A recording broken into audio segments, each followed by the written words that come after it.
అందరికీ నమస్కారం.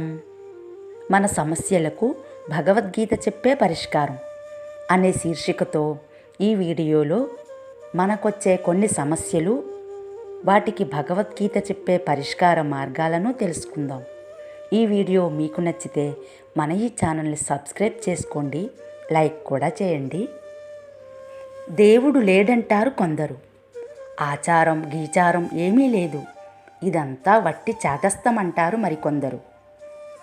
ఎప్పుడు చిరాకు పడుతూ ఉంటారు ఇంకొందరు. వీరు ఎందుకిలా ఉంటారు? భగవద్గీత సమాధానం: వీరికి పరిశుద్ధంగా ఉండటం, మంచి నడవడి కలిగి ఉండటం, నిజమే పలకడం అంటే గిట్టదు. ఈ ప్రపంచమంతా మిథ్య అని, నిలకడ లేదని, సృష్టికర్త అయిన దేవుడెవ్వడూ లేడని, ఈ ప్రపంచోత్పత్తిలో కార్యకారణ భావమేదీ లేదని, కామం వల్ల కలిగిన స్త్రీ పురుష సంయోగం వల్లనే ఈ సృష్టి జరుగుతున్నది కానీ పుణ్యపాపాల్లాంటివి ఇతర కారణాలేవీ లేవని వీరి సిద్ధాంతాలు. ఇలాంటి ఆలోచనలతో వారు నిత్యమైన ఆత్మ లేదనుకొని, ఆత్మ సంస్కారాలు ఆత్మశక్తి లేకుండా నీచమైన బుద్ధులతో అతి భయంకరమైన పనులు చేస్తూ క్రూరంగా ప్రపంచాన్ని నాశనం చేస్తూ ఉంటారు.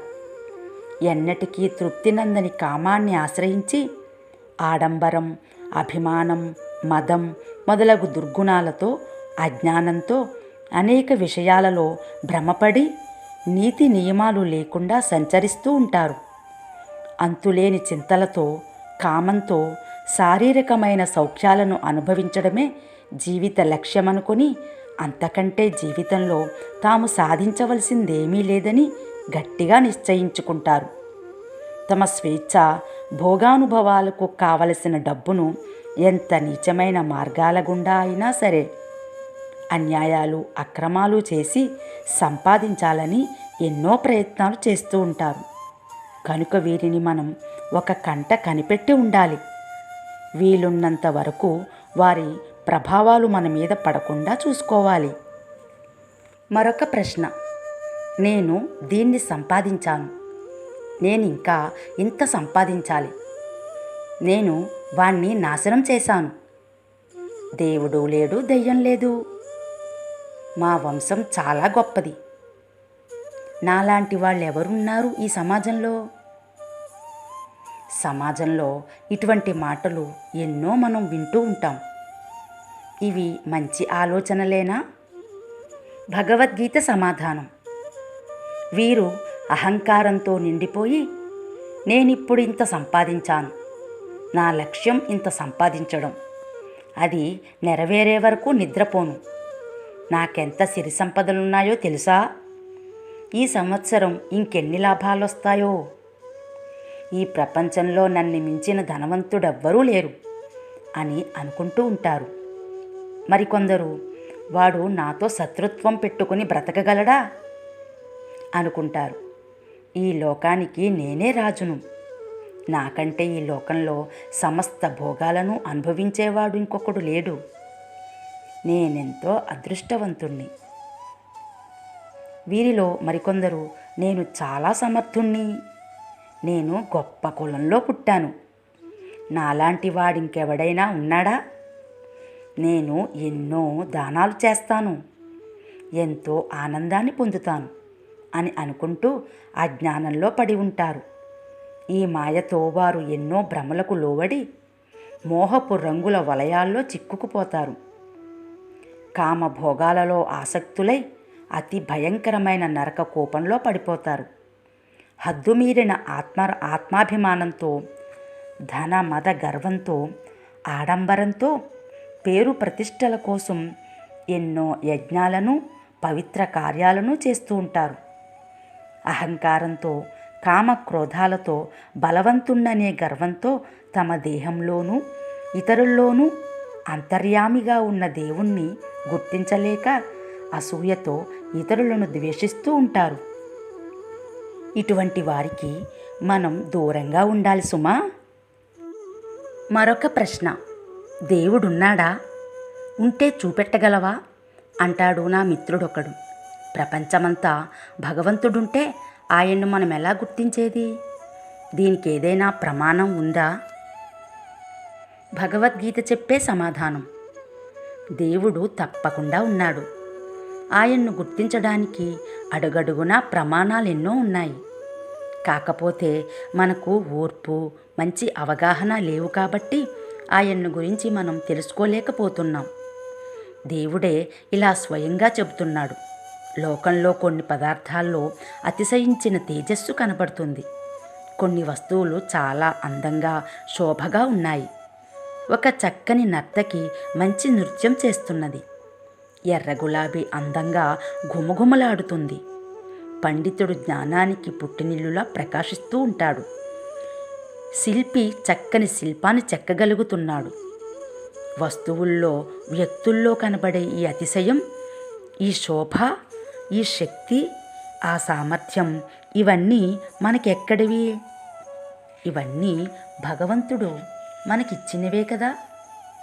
సహజంగా మనలో ఏమీ ఉండదు. ఆ భగవచ్చక్తి ద్వారా లోకంలో అన్ని చోట్ల మనం భగవంతుణ్ణి చూడవచ్చు. పాలల్లో మేగడలాగా, నువ్వుల్లో నూనెలాగా భగవంతుడు ప్రపంచంలో ఉన్నాడు. చూచే హృదయంతో, సాధనతో వెలికి తీస్తే కనపడతాడు. మరొక ప్రశ్న. కొందరంటారు, రోజు కూలీ చేసుకొని పట్టెడన్నం తినేవాళ్ళకి ఎందుకండి దేవుడు? బాగా డబ్బు గల వాళ్ళకి కావాలి కానీ తమ పొట్టకే అన్నం లేని వాళ్ళు దేవుడికేం పెడతారు? వాళ్ళు దేవుణ్ణి ఎలా పూజిస్తారు అని. మరి పేదలు దేవుణ్ణి ఎలా సేవించాలి? భగవద్గీత చెప్పే సమాధానం: నిజమే, పొట్ట కూడా గడవని వాళ్ళు దేవుడికి పంచభక్ష పరమాన్నాలు పెట్టలేరు. కానీ దేవుడు తనకు పంచభక్ష పరమాన్నాలు పెట్టమని ఎప్పుడూ అడగలేదు. నీవేది చేసినా, ఏది తిన్నా, ఏది ఇతరులకిచ్చినా, ఏ రకమైన తపస్సు చేసినా దానినే తనకు అర్పించమన్నాడు. అంతేగాని ఏదో ప్రత్యేకంగా చేసి తనకు సమర్పించమనలేదు. నీవు చేసే ప్రతి పనిలోనూ భగవదర్పణం భావం కావాలి. నీవు నూకలు తింటే దాన్నే పరమాత్మకు అర్పించి తిను. నీవే పని చేసినా కృష్ణార్పణ బుద్ధితో చెయ్యి, అంతే చాలు. మా అమ్మమ్మ ఒక ఆవిడ ఎప్పుడూ పెదిమిలాడిస్తూ రామానో కృష్ణానో అంటూ ఉంటుంది. మా ఇంటి ఎదుటాయన చేతిలో ఒక తులసిమాల పెట్టుకొని పూసలు లెక్కిస్తూ ఉంటాడు. ఎవరెన్ని మాట్లాడుకున్నా పట్టించుకోడు. వీళ్ళకేమైనా పిచ్చా? ముసలితనంలో ఇలాంటి లక్షణాలు వస్తూ ఉంటాయా? భగవద్గీత సమాధానం: అలా మనం అనుకుంటే మనదే పిచ్చవుతుంది. ముసలితనంలో అందరికీ అలాంటి లక్షణాలు రావాలని లేదు. వృద్ధాప్యానికి దైవస్మరణకు సంబంధం లేదు. క్షణం సంభవిస్తున్న అనేక పాపాలను మూటగట్టుకోకుండా వాళ్ళు వివేకం కలవాళ్ళు కాబట్టి ఎల్లప్పుడూ భగవంతుణ్ణి స్మరించుకుంటున్నారు. అది మొదట చాలా కష్టమైనా చేయగా చాలా సులభమవుతుంది. అలా నిత్యం తనను స్మరించే భక్తునికి భగవంతుడు ఎప్పుడూ చేరువలోనే ఉంటాడు. ఎన్ని ఇబ్బందులు ఎదురైనా వారిని కాపాడుతూ ఉంటాడు. చిట్ట చివరకు వారికి మోక్షాన్ని కూడా ఇస్తాడు. మా ఊళ్ళో ఒక జమీందారు గుడి కట్టించాడు. ఇంకో డబ్బుగల ఆసామి రథం చేయించాడు. ఇంకొకడు ఎంతో డబ్బు ఖర్చు చేసి ఉత్సవాలు చేయిస్తున్నాడు. వాళ్ళంతా డబ్బు కలవాళ్ళు కాబట్టి చేయిస్తున్నారు. మరి నేను పూట గడవని వాణ్ణి. భగవంతునికి నేనేమి చేయించగలను?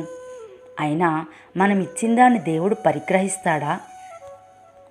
భగవద్గీత చెప్పే సమాధానం: ప్రతివాడు గుళ్ళు గోపురాలు కట్టించనక్కరలేదు.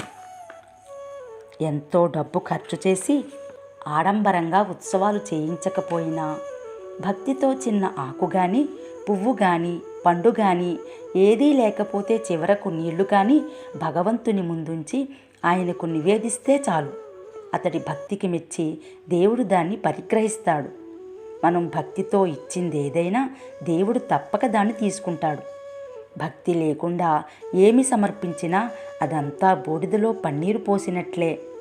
దాన్ని భగవంతుడు ముట్టనే ముట్టడు. మన సమస్యలకు భగవద్గీత చెప్పే పరిష్కారాలు. ఈ వీడియోలు మీరు వరుసగా చూడాలనుకుంటే ప్లేలిస్ట్లోకి వెళ్ళి చూడగలరు.